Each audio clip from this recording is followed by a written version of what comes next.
Indore crime branch में money secure company के नाम से फर्जी एफआईआर करवाई दर्ज।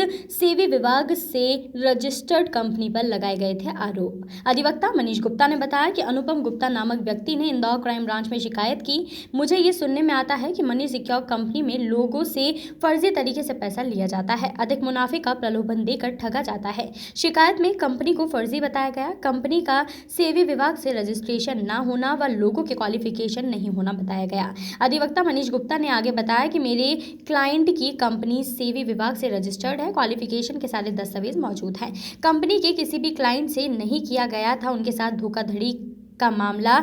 ये आदमी एक रास्ते चलता था, सुनी सुनाई बातों पर शिकायत की है। पुलिस प्रशासन पर भी सवाल उठाए हैं। आगे क्या कहा अधिवक्ता मनीष गुप्ता ने, देखिए इस खास खबर में। कोर्ट के द्वारा शिकायत करने पर ही न्यायालय संज्ञान ले सकता है और शिकायत हो सकती है, एफआईआर हो सकती है। जस्टिस दिया है। अलका श्रीवास्तव जी का एक बैकग्राउंड छोटा सा बस ये है कि नवंबर में उन्होंने एक बच्चे को जन्म दिया और जब उनकी कंपनी पे रेड हुई तब बच्चे की उम्र करीब 2.5-3 महीने की थी। और इस कोरोना काल की महामारी में एक अनुपम गुप्ता नाम के इस व्यक्ति के द्वारा की गई इस फर्जी शिकायत के आधार पर रजिस्टर्ड एफआईआर के चलते उनको दर दर भटकना पड़ा और अब जाकर उनको न्यायालय से इंसाफ मिला है। अब हमारी ये उम्मीद है कि प्रेस के साथियों द्वारा भी उनको इंसाफ दिया जाए, सोशल जस्टिस जिसकी उनको ज़रूरत है, क्योंकि 15-20 दिन तक उनकी खबरें छपती रही जिसकी वजह से समाज में उनकी काफ़ी वो हुई है, एक स्टिग्मा हुआ उनको, तो उसका भी उनको जस्टिस मिले। तो मेरे को ये जानकारी किससे प्राप्त हुई, उस आदमी के बयान तो हो, कम से कम ये तो पता चले मेरा सोर्स क्या है। किसी पुलिस अधिकारी से मिली थी आपके? एफआईआर के परसुएंस में, क्योंकि जो मेरी क्लाइंट है अलका श्रीवास्तव जी उस समय मैटरनिटी लीव पे थी, वात्सल्य अवकाश पे थी और अपने 2.5 महीने के बच्चे का लालन पालन कर रही थी, इसीलिए वो तब क्राइम ब्रांच के समक्ष प्रस्तुत नहीं हो पाई और उसी के बाद लॉकडाउन लग गया, जिसके बाद अलका श्रीवास्तव जी ने माननीय उच्च न्यायालय के समक्ष न्याय की गुहार लगाई। हम लोगों ने 482 में माननीय न्यायालय से एफआईआर को रद्द करने की याचिका लगाई। उन बिंदुओं पे एक लैंडमार्क डिसीजन देते हुए लॉ लेट डाउन किया है, जिसमें माननीय न्यायालय ने बोला है कि अगर कंप्लेनेंट खुद विक्टिम नहीं है, यानी जो शिकायत करता है वो खुद पीड़ित नहीं है, अगर उसने कंपनी को पैसा नहीं दिया है तो ऐसी शिकायतकर्ता की शिकायत का संज्ञान लेते हुए 420 या 406 का मुकदमा कायम नहीं किया जा सकता। सिर्फ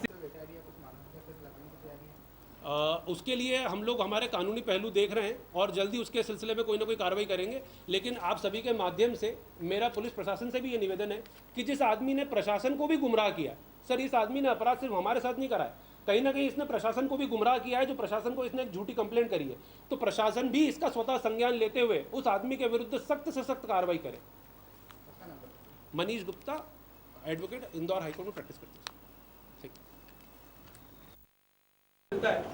पर सोशल जस्टिस उसको आप लोगों के माध्यम से, प्रेस और मीडिया के साथियों के माध्यम से मिलता है।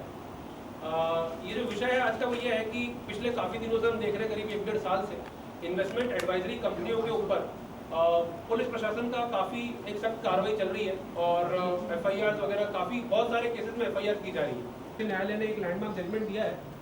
कल रात ही उनको थोड़ी तबीयत खराब हुई और कोरोना की गाइडलाइंस की वजह से वो आज हमारे बीच में। मार्च को रेड करने के बाद लेट नाइट करीब 11:50-11:55 पे अलका श्रीवास्तव जी की मनी सिक्योर इन्वेस्टमेंट एडवाइजर के ऊपर एक एफआईआर दर्ज की गई थी। अनुपम गुप्ता नाम के एक व्यक्ति ने यह आवेदन दिया था, ये बताया था क्राइम ब्रांच इंदौर को कि वो कंपनी के बारे में डायरेक्टली कुछ भी जानते नहीं है, उनको कंपनी की कोई जानकारी नहीं है। वो कह रहे हैं उन्होंने कहीं से ऐसा सुना है, कहीं उड़ते उड़ते उन्होंने ऐसा सुना है कि एक फंड को लूटा जाता है। ऐसी कहीं सुनी बात पे संज्ञान लेते हुए क्राइम ब्रांच इंदौर द्वारा एक एफआईआर, एक रेड मारी गई। रेड के बाद एक एफआईआर दर्ज की गई।